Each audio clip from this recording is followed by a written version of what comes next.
Hey yo, what up, Fight World? Your boy Boxing Fanatic. I'm back with another one. Jaron Ennis versus David Avanesyan this weekend. Man, this is something we're gonna be talking about. Y'all stay tuned. 1 2 1 2 1 2. So, Jaron Ennis, he was supposed to be fighting Cody Crowley, but I guess he couldn't pass the vision part of the test so that he could be cleared to fight Jaron Ennis on Saturday, tomorrow. And then they had to find a late replacement, which was David Avanesyan, the same guy Terence Crawford knocked out. The guy that gave Terence Crawford, I'll go for his money until it lasted. I think it was all by design. Crawford was trying to get some rounds in so that he can be fresh and ready for Errol Spence, which came that following year, when he fought Errol Spence and, did what he had to do to Errol Spence, got rid of him.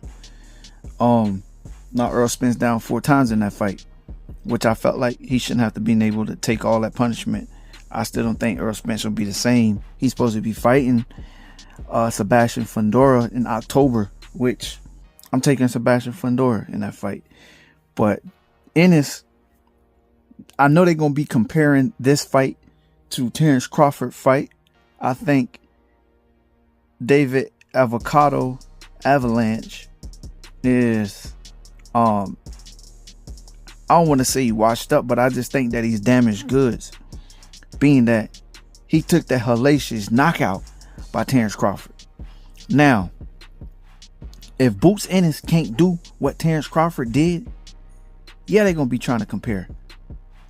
But if he take a lot of punishment from Ennis, it's pretty much still the same as Terence Crawford, putting paws on him, and then of course they're going to say, hey, Terence Crawford should, fight Ennis, even though Terence Crawford and Ennis had a little, back and forth going on with each other, when Terence Crawford was at 147 and he was Crawford mandatory. Crawford told him he didn't activate his mandatory spot, and Crawford was getting into it with his daddy as well, and that never happened. That fight never manifested itself.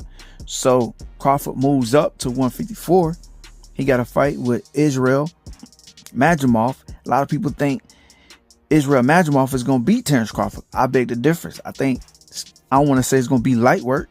I think he's going to give Terence Crawford a go for his money. Crawford going to figure him out probably in the second round, download the data and compute, and you're going to see Israel Madrimov computer catch a virus, and you're going to see Terence Crawford smash him, and that's all that's going to happen to him. Jaron Ennis, I think he could probably going to do the same in this fight against David Avanesyan, David Avocado,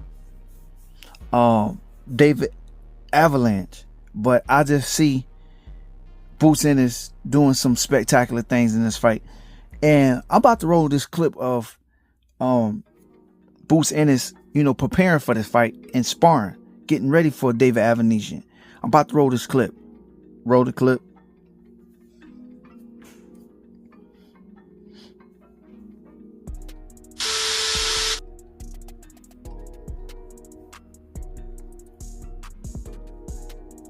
As you can see in this fight, what Ennis was doing to his sparring partners. I mean, getting rid of him, even though it was good work that needed. And to get him prepared for this fight with David Avanesyan, he gonna get Avanesyan up out of there. I think David Avanesyan is coming in there for a payday. I think he really don't know what he getting himself into, but I don't think he's gonna be shy away from competition. But when he see the speed, the power, the finesseness that Ennis brings to the table that Crawford really didn't do, because he was, applying a lot of pressure to Crawford, touching Crawford, but wasn't really doing anything to Crawford. Crawford was just letting him shoot his shot till he got tired. And you seen what Crawford did. He walked to him and caught him with that uppercut and lights out. You know, I think the same thing could happen to David Avanesyan if Boots Ennis catch her with a mean uppercut. If he looked at that fight with Terence Crawford, but be better, more offensive sound and defensive sound, and not let the guy, you know, touch him, apply a lot of pressure. And if the guy come out, David Avanesyan come out and try to outbox Boots, that's not gonna happen. It's not gonna happen.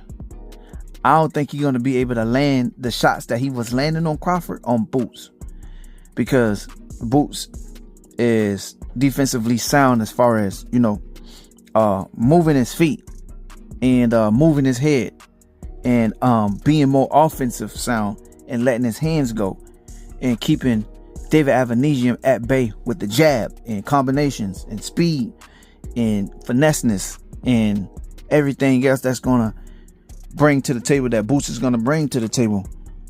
Y'all let me know what y'all think and who gonna win the fight and how this fight is gonna go. All right, make sure y'all like, comment, and subscribe. One love, one life. I'm out. Peace.